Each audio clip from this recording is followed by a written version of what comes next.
Lakini nawapeni mambo manne ndugu zangu, wanawake na wanaume walio na ndoa nyumbani. Mambo manne haya mkiyakamata vizuri, insha Allah ndoa itakuwa na qurratu ain. Jambo la kwanza as-sabru. Lazima kuwe na subra katika ndoa. Subra, bila ya subra mtatimuana tu, wiki haifiki. Kila mmoja ajilazimishe kuwa mvumilivu na subra na mwenzake, ndiyo mtafika.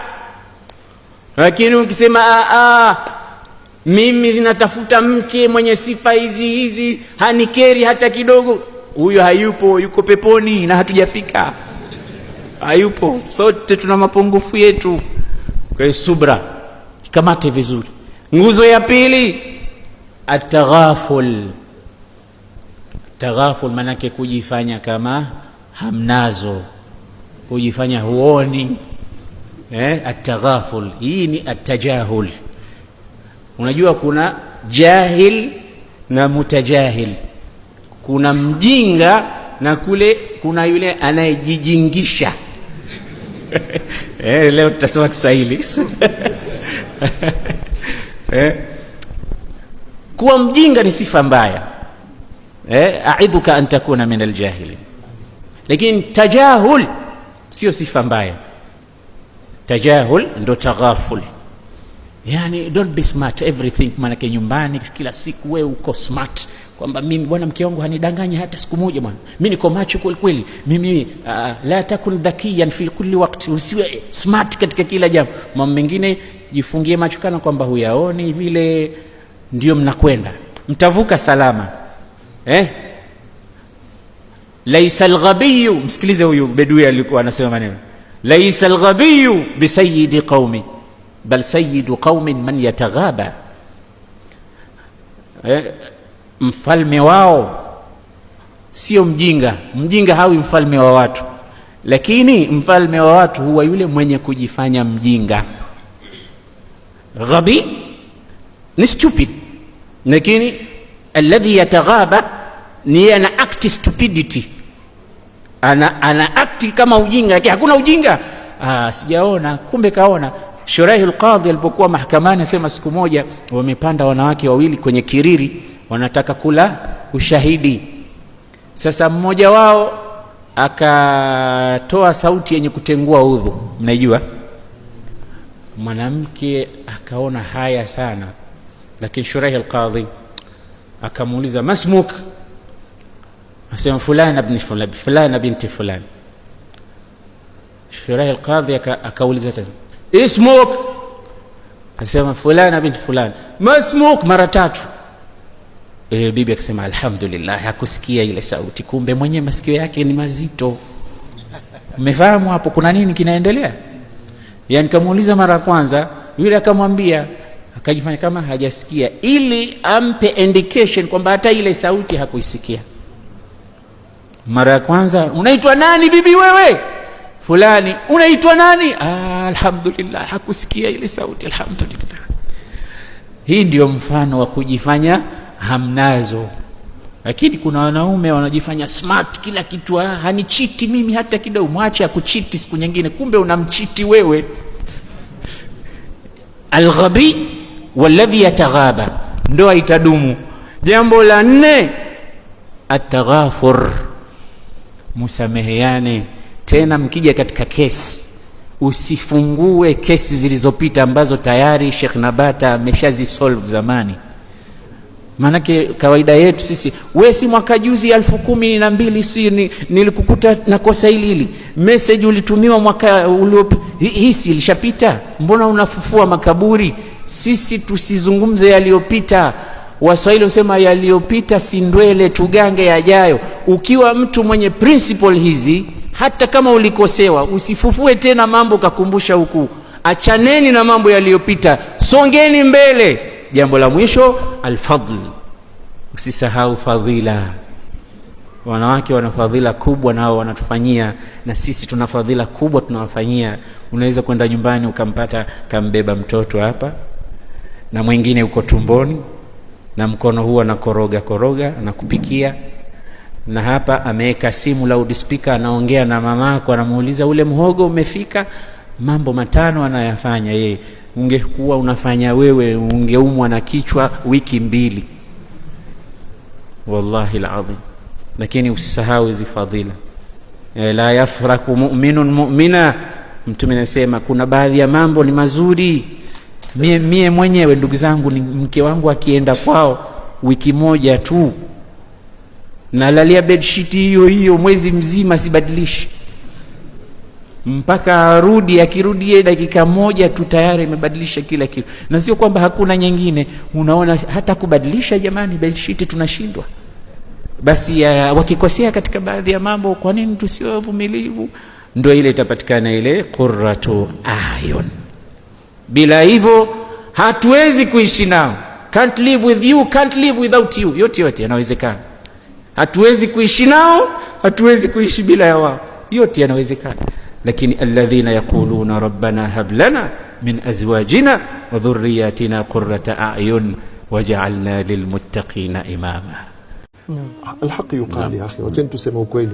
Kwa mfano, ikiwa siku zote wewe huoni mazuri ya mke wako, hata akifanya nini wewe huone nzuri kabisa, hakuna siku hata moja ushawahi kumkumbusha wewe ni mzuri na nini, sifa zake nzuri. Alafu wanaume wengine unajua usema nini? Ya nini kumwambia? Ushaona samaki akishavuliwa akipewa chambo? Samaki upewa chambo kabla hajavuliwa. Akishavuliwa apewi chambo, si uko hapa? Sasa unamfanya yule mtu, humsifu, haumshukuru kwa kile alichokufanya. Mara nyingine hata kama mwambie mazuri, akivaa vizuri mwambie mshukuru, lakini wapendeza. Lakini siku zote mabaya yake, mwisho ataona huyu mtu hakuna kitu kizuri anaona kwangu. Ushamvunja ile self esteem yake, inakwenda chini. Kwa hivyo mara nyingine ni kweli ile kukosa kuwa na kujiamini ni sisi tunaosababisha, au kumtishia, ukicheza na mimi nitaleta mke mwingine hapa, kiboko chako na kijua mimi. Sasa hata ndio inafanya wanawake wengi wakachukia mambo ya taadud. Kwa sababu ya nini? Utumiwa kama kiboko. Mimi najua kiboko chako wewe ni kukuletea mke chombo kingine hapa, hata kinaitwa chombo sasa hiyo akuti mke. Sasa yule anakosa ile thikatu nafsi. Ati wewe it's just a matter of time, wacha watoto wamalize skuli, wewe naleta mwingine hapa hivi. Sasa unamweka na wasiwasi. Kwa hivyo tunachangia pia. Kwa hivyo hapa nasiha ni hii: waume tusiwe ni wenye kutamka maneno ambayo yanawavunja wale wake zetu ile thikatu nafsi, yani kutojia, anakuwa sasa hajiamini. Ni kama wewe mume, siku zote mke wako anakuambia nasema wanaume tunawaona bwana, wanaume wapo. Yes, wanaume wapo. Wanaume wewe, bila shaka utakosa thikatu nafsi. Haoni mazuri yako, siku zote anaona mabaya yako. Kwa hivyo tunaweza kusababisha hiyo. Hasa ile itasababisha ghira. Huyu mume akienda safari siku kidogo, siku hizi naona sana safari za kwenda pandi zile pwani sana siku hizi, na kwenda sana Ndao huko kwa kina Sheikh Ahmed. Huyu bila shaka anakwenda kutafuta wa kumridhisha, unaona. Kwa hivyo tujiepusheni na mambo ambayo yanaweza kumfanya mwenzetu yule akose kujiamini.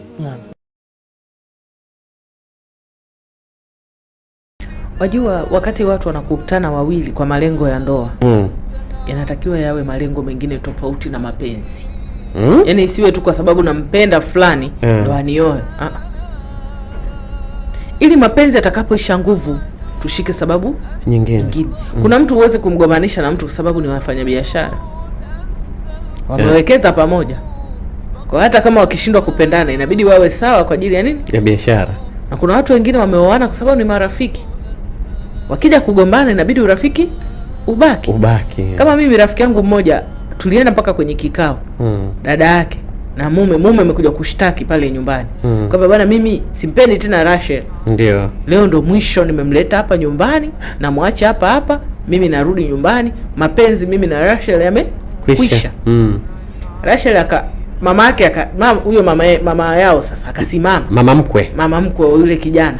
Akasimama akasema, huwezi kumwacha mwanangu kwa staili hii. Una mwaka wa 5 tu tuko umemuoa. Unamwachaje? Rachel akasema, mwache. Mama, usiongee sana. Huyu mimi ndo nataka niongee naye.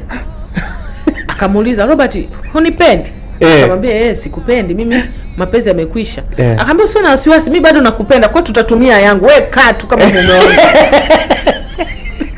usiwe na haraka za kusema sijui nataka sijui unipende, sijui nataka sijui unitunze wala nini.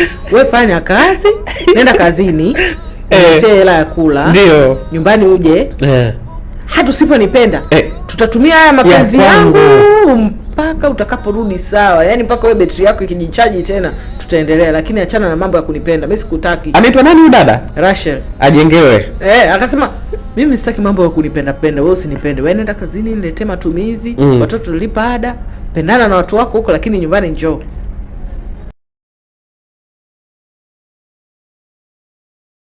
Yule mwanaume yule unayemuona bwege yule.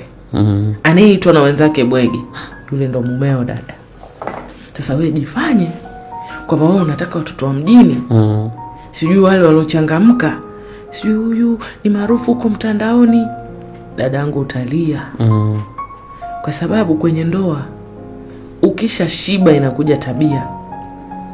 Yaani ukisha shiba inakuja tabia. Kwa sababu unaweza sema huyu ana hela, ngoja niwe naye. Baada ya shibe tabia yake itakushinda.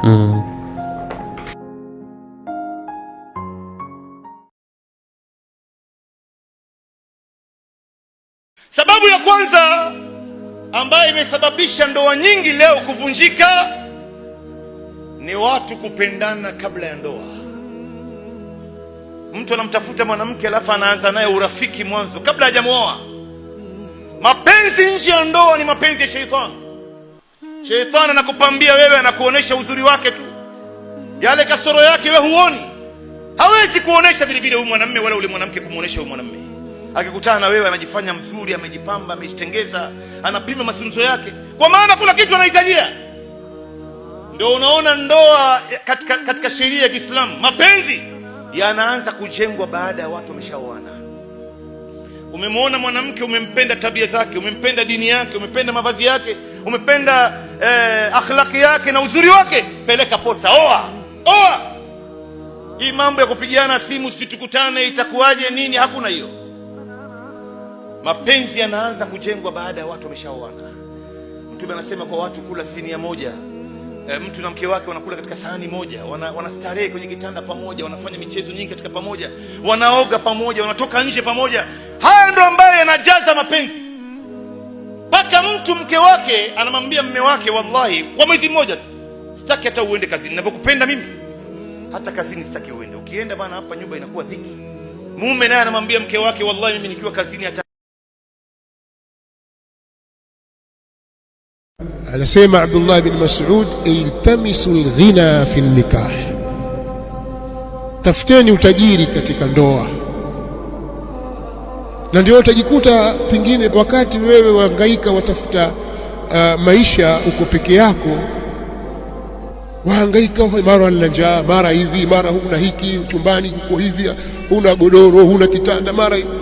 Lakini siku ukishaoa tu kuna vitu vinaanza kujikusanya kwako, hujui vitoka wapi, na mshahara wako ndio ule ule, au kipato chako ndio kile kile, kazi yako ndio ile ile, wajiona tu waanza kukusanya vitu, akili yakaa sawa, mara una hiki, mara una kile, mara hujui vimetoka wapi, na kazi ndio ile ile. Lakini ungeendelea kuwa bachelor miaka 10 ungekuwa vile vile, au ungerudi chini zaidi.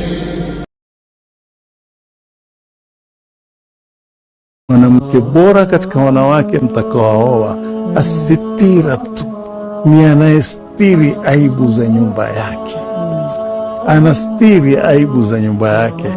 Si wakifanya kidogo hivi anashapiga simu. Ukishapiga simu moja na uliyempigia mpigie mwingine, yamekuwa ni mashauri hayo ya kuwa mumeo ni mbaya. Umeelewa vizuri? Sasa asuguliwa kule, habari za toka za muudhi. Mshaelewa? Imekuwa sasa mama akuita, mama niita kuna nini? Si jana mimi nilikuwa kwa mama. Hayo nilifanya wana madogo, nataka kujua kwa nini mamako ndiye mke wangu. Mshaelewa? Haya yalikuwa yeshe baina ya mimi na wala hatutakaa hapa kwamba ate tutakuwa hakuna ya kutokea. Ni nyumba hii, sisi watu tofauti, tumetoka sehemu mbalimbali. Mshaelewa? Na hata tusiwe tofauti, mtu na mwanawe kupishana, mtu na mzazi wake huweza akapishana. Kuhandle kule kupishana ndio jambo ambalo natakiwa kusomwa. Mshairi anasema Allah akikupa mwanamke mwenye tabia njema, akhlaqi njema na ni mzuri, mwenye kugawa riziki, amekuchagua wewe. Mtume anasema tunkahul mar'atu li arba'in, mwanamke huolewa kwa mambo mangapi? Manne. Hadithi hii vijana wengi wanaitafsiri vibaya, wanadhani ya kuwa Mtume anasema nyinyi vijana oweni wanawake kwa sifa 4. Mtume hajasema tuwaoe wanawake kwa sifa 4. Mtume hajasema mwanamke lazima awe na sifa 4, hakusema hivyo, bali Mtume alikuwa anatupasha habari mara nyingi wanawake wanaolewa kwa sifa 4. Sifa ya kwanza limaliha, kwa ajili ya mali yake. Sifa ya pili lijamaliha, kwa ajili ya uzuri wake. Sifa ya tatu walihasabiha, kwa ajili ya ukoo wake. Sifa ya 4 walidiniha, na kwa ajili ya dini yake. Kisha Mtume sallallahu alaihi wasallam akakokoteza dini akasema fadhfar bidhati dini taribat yadaka, shikamana, tafuta mwanamke mwenye dini, mikono yako itabarikiwa. Wasia wangu kwenu, mchumba wako unayemtarajia hakikisha angalau awe na sifa 2, uzuri na dini. Bora awe hata maskini, pesa zitakuja, lakini akiwa na ule ubovu wako na dini, mashallah, alhamdulillah. Lakini akiwa mzuri tu, dini tia maji shekhe, mtasumbuana. Umetafuta mama asiyefaa kwa ajili ya watoto wako. Na vijana wengi hapa ndo wanapofeli, anababaika na figa, anababaika na nini na uzuri, hana dini mwanamke. Mwanamke mwenye dini anataka yeye akuamsha